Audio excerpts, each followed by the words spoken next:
بسم اللہ الرحمن الرحیم۔ السلام علیکم دوستو، دنیا بھر کی خبروں میں آج آپ سنیں گے، لیکن اس سے پہلے اگر ہو سکے تو سبسکرائب اور لائک ضرور کر لیں، شکریہ۔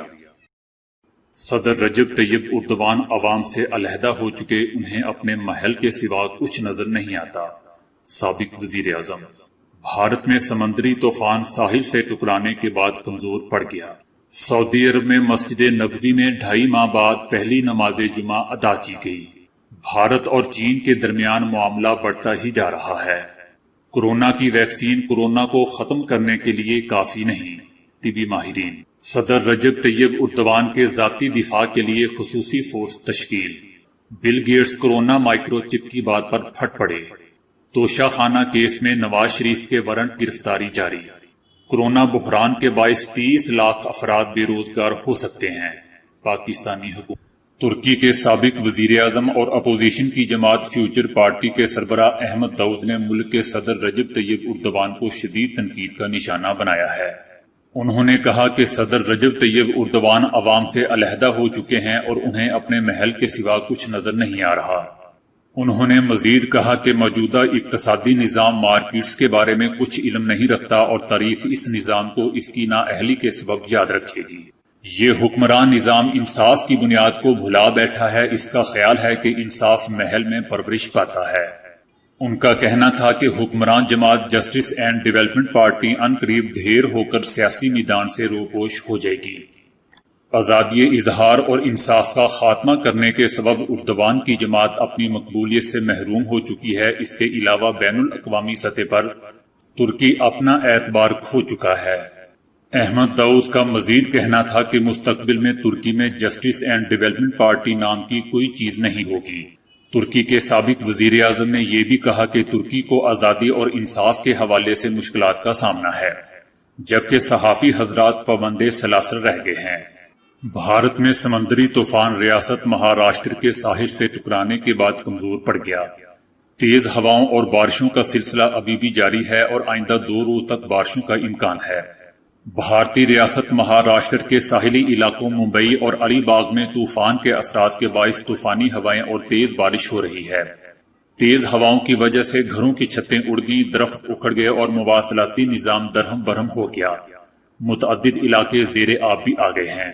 ممکن ہے سعودی عرب میں کورونا سے بچاؤ کے لیے تقریباً 2.5 ماہ کی پابندیوں کے بعد مساجد میں پہلی جمعہ کی نماز مکمل احتیاطی تدابیر اختیار کرتے ہوئے ادا کی گئی۔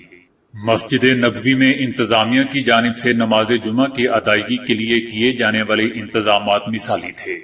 مسجد نبوی میں نمازیوں نے سماجی فاصلے کے اصولوں پر مکمل طور پر عمل کیا۔ مسجد نبوی کے بیرونی صحن میں نمازیوں سے بھرے ہوئے تھے، جبکہ 1 لاکھ سے زائد افراد نے یہ جمعہ ادا کیا۔ چھوٹی مساجد جہاں عام دنوں میں نماز جمعہ ادا نہیں کی جاتی، وہاں بھی عارضی طور پر نماز جمعہ ادا کرنے کے احکامات جاری کیے گئے تھے۔ اس ضمن میں ملک کے تمام شہروں میں 4000 کے قریب مساجد میں نماز جمعہ ادا کرنے کے انتظامات کیے گئے تھے۔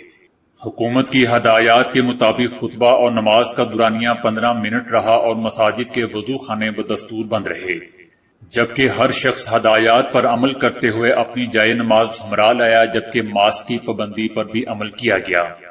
انتظامیہ کی جانب سے صف بندی کے لیے نشانات لگائے گئے تھے تاکہ نمازی ان نشانات کی پابندی کرتے ہوئے صف بندی بنائیں۔ بیشتر مساجد کی انتظامیہ نے آنے والے نمازیوں کا جسمانی ٹیمپریچر نوٹ کرنے کا بھی انتظام کیا ہوا تھا۔ چھوٹی مساجد میں نماز جمعہ کی اجازت دینے سے لوگوں کو کافی سہولت ہوئی، جس کے بعد جامعہ مسجد میں رش کی کیفیت کا سامنا نہیں کرنا پڑا۔ نماز کے خطبوں میں کہا گیا کہ بوڑھے افراد کو چاہیے کہ وہ ہدایات پر عمل کرتے ہوئے مساجد نہ آئیں بلکہ گھروں میں نماز ادا کریں، کیونکہ بوڑھے اور بیمار افراد اس وبائی مرض کا جلدی شکار ہو جاتے ہیں۔ ہندوستان اور چائنا کے درمیان پچھلے کچھ دنوں سے مشرقی لداخ پر سڑک تعمیر کو لے کر تنازع بڑھتا ہی جا رہا ہے۔ دونوں ملکوں کے درمیان لڑائی جیسے حالات پر قابو پانے کے لیے ہفتے کو ایک اہم میٹنگ ہونے جا رہی ہے، لیکن میٹنگ سے پہلے چائنیز طیاروں کی ہلچل کافی بڑھ گئی ہے۔ بتایا جا رہا ہے کہ چینی فضائیہ نے سرحد پر اپنی مشقیں شروع کر دی ہیں اور سرحد پر اپنے طیارے اڑا رہا ہے۔ بھارت اور چائنا کے درمیان 25 دن سے زائد عرصے سے جاری تعطل کے درمیان دونوں ممالک مشرقی لداخ کے متنازع علاقے کے قریب اپنے اڈوں پر بھاری ساز و سامان پہنچا رہے ہیں، جبکہ دونوں ممالک فوجی اور سفارتی مذاکرات کے ذریعے بھی اس مسئلے کو حل کرنے کی کوشش کر رہے ہیں۔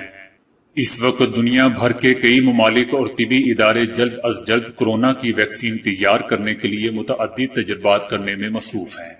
اگرچہ بہت سے لوگوں کو گمان ہے کہ مذکورہ ویکسین انہیں کورونا کی مہلک وبا سے بچانے والی ثابت ہوگی، تاہم صحت کے شعبے سے تعلق رکھنے والے ماہرین نے باور کروایا ہے کہ کورونا کی ویکسین کی تیاری اپنی حد تک اس وبا کے خاتمے کے لیے کافی نہیں ہے۔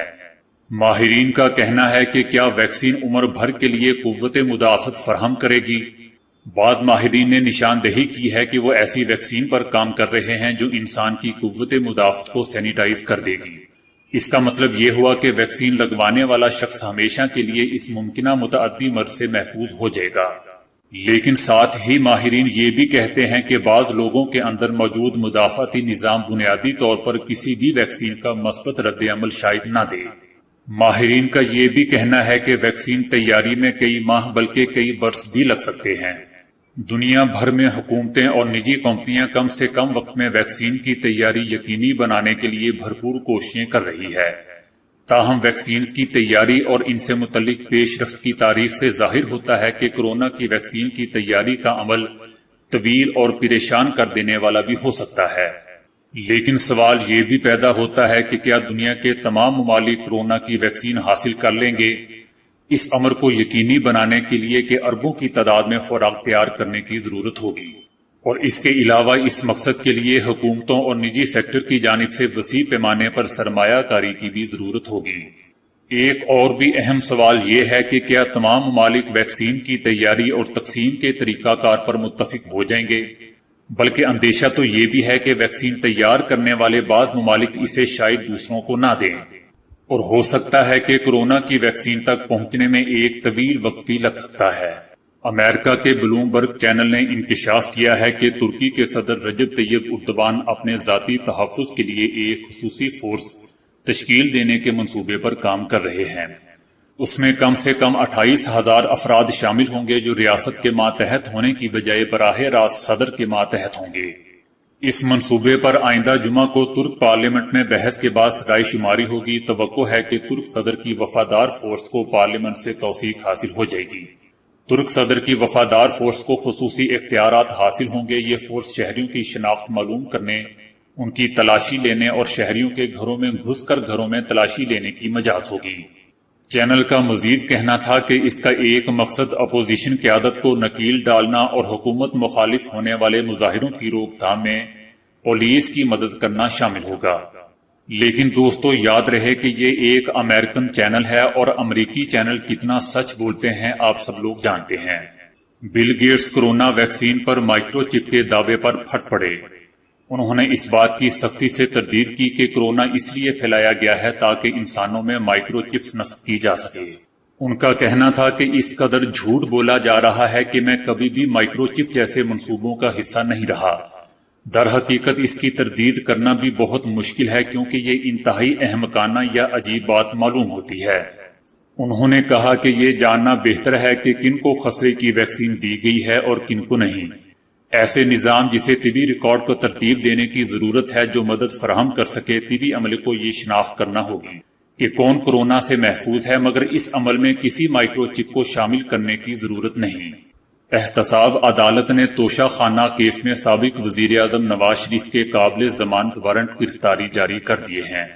نیب پروسیکیوٹر نے عدالت کو بتایا کہ نواز شریف کی رہائش گاہ جاتی عمرہ پر ان کی طلبی کے سمن کی تعمیل کی گئی تھی، تاہم نواز شریف کی گھر پر تعینات گارڈ نے سمن وصول کرنے سے صاف انکار کر دیا۔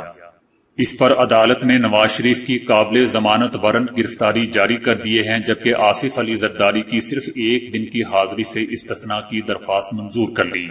دوستو اس کیس میں یوسف رضا گیلانی پر آصف علی زرداری اور نواز شریف کو غیر قانونی طور پر گاڑیاں الاٹ کرنے کا الزام ہے۔ حکومت پاکستان نے خدشہ ظاہر کیا ہے کہ کورونا وبا کے باعث ملک میں 30 لاکھ افراد بے روزگار ہو سکتے ہیں۔ حکومت کا مزید کہنا ہے کہ کورونا کے بحران کے باعث غربت کی شرح 24.3% سے بڑھ کر 33.5% ہو جائے گی۔ پاکستان کی برآمدات کم ہو کر 21.22 ارب ڈالرز رہیں گی، جبکہ بیرون ملک کام کرنے والے مزدوروں کی ترسیلات میں 2 ارب ڈالرز کی کمی ہوگی۔ تو دوستو آج کے لیے اتنا ہی۔ ویڈیو کو لائک اور شیئر کرنے کا بہت بہت شکریہ۔